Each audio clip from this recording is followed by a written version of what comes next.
aura fallu que 2 adolescents s'enlèvent la vie pour que le Centre jeunesse des Laurentides modifie son protocole. TVA Nouvelle a obtenu une copie du rapport du coroner qui déplore le manque d'accès à des pédopsychiatres et encore une fois le manque de formation des éducateurs. Harold Gagné.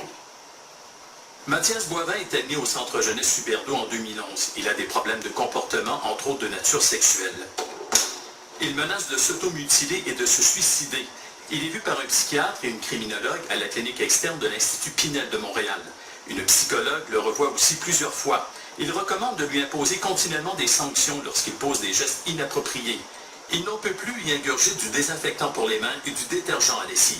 En mars 2014, un autre adolescent, Guillaume Crépeau-Bonnier, se suicide à Huberdeau.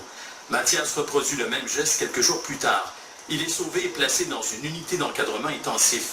Il passera la majorité des derniers mois de sa vie dans ce qui ressemble, note la coroner, à une cellule côtoyant des jeunes en attente de procès pour des actes criminels. Il fait l'objet d'une surveillance régulière, comme le veut le protocole suicidaire, et est médicamenté. En juillet 2014, Mathias est transporté 7 fois à l'hôpital à la suite de gestes d'automutilation.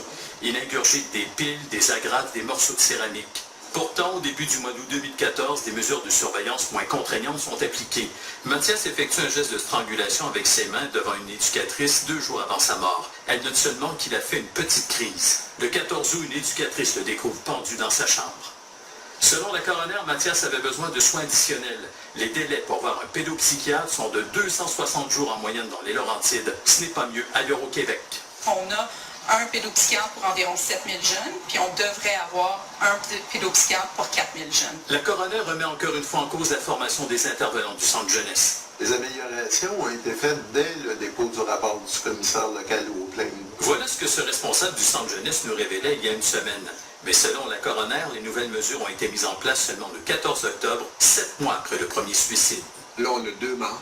Je pense qu'il serait temps qu'on ait une enquête beaucoup plus approfondie, une enquête publique éventuellement, sur la manière avec laquelle ces choses-là sont gérées. La coroner recommande aussi au gouvernement d'évaluer les besoins de la clientèle jeunesse en santé mentale et de prendre les moyens pour les combler.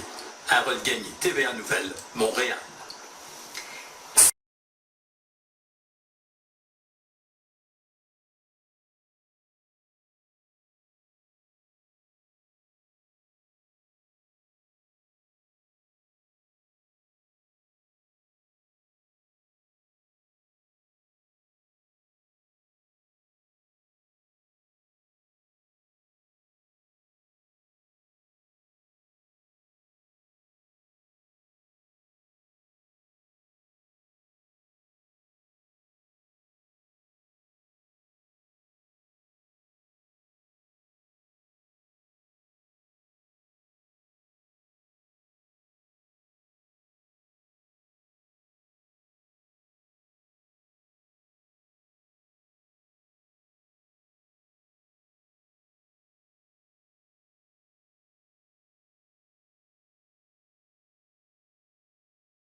Il aura fallu que 2 adolescents s'enlèvent la vie pour que le Centre jeunesse des Laurentides modifie son protocole. TVA Nouvelle a obtenu une copie du rapport du coroner qui déplore le manque d'accès à des pédopsychiatres et encore une fois le manque de formation des éducateurs. Harold Gagné. Mathias Boivin est admis au Centre jeunesse Huberdeau en 2011. Il a des problèmes de comportement, entre autres de nature sexuelle. Il menace de s'automutiler et de se suicider. Il est vu par un psychiatre et une criminologue à la clinique externe de l'Institut Pinel de Montréal. Une psychologue le revoit aussi plusieurs fois.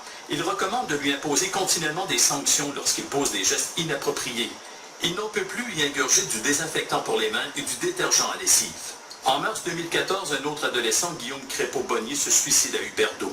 Mathias reproduit le même geste quelques jours plus tard. Il est sauvé et placé dans une unité d'encadrement intensif. Il passera la majorité des derniers mois de sa vie dans ce qui ressemble, note la coroner, à une cellule côtoyant des jeunes en attente de procès pour des actes criminels. Il fait l'objet d'une surveillance régulière, comme le veut le protocole suicidaire, et est médicamenté. En juillet 2014, Mathias est transporté 7 fois à l'hôpital à la suite de gestes d'automutilation. Il ingurgite des piles, des agrafes, des morceaux de céramique. Pourtant, au début du mois d'août 2014, des mesures de surveillance moins contraignantes sont appliquées. Mathias effectue un geste de strangulation avec ses mains devant une éducatrice 2 jours avant sa mort. Elle note seulement qu'il a fait une petite crise. Le 14 août, une éducatrice le découvre pendu dans sa chambre. Selon la coroner, Mathias avait besoin de soins additionnels. Les délais pour voir un pédopsychiatre sont de 260 jours en moyenne dans les Laurentides. Ce n'est pas mieux ailleurs au Québec. On a un pédopsychiatre pour environ 7000 jeunes, puis on devrait avoir un pédopsychiatre pour 4000 jeunes. La coroner remet encore une fois en cause la formation des intervenants du centre jeunesse. Les améliorations ont été faites dès le dépôt du rapport du commissaire local aux plaintes. Voilà ce que ce responsable du centre jeunesse nous révélait il y a une semaine. Mais selon la coroner, les nouvelles mesures ont été mises en place seulement le 14 octobre, 7 mois après le premier suicide. Là, on a 2 morts. Je pense qu'il serait temps qu'on ait une enquête beaucoup plus approfondie, une enquête publique éventuellement, sur la manière avec laquelle ces choses-là sont gérées. La coroner recommande aussi au gouvernement d'évaluer les besoins de la clientèle jeunesse en santé mentale et de prendre les moyens pour les combler. Harold Gagné, TVA Nouvelles, Montréal. 600 personnes, surtout des membres de la communauté colombienne, se sont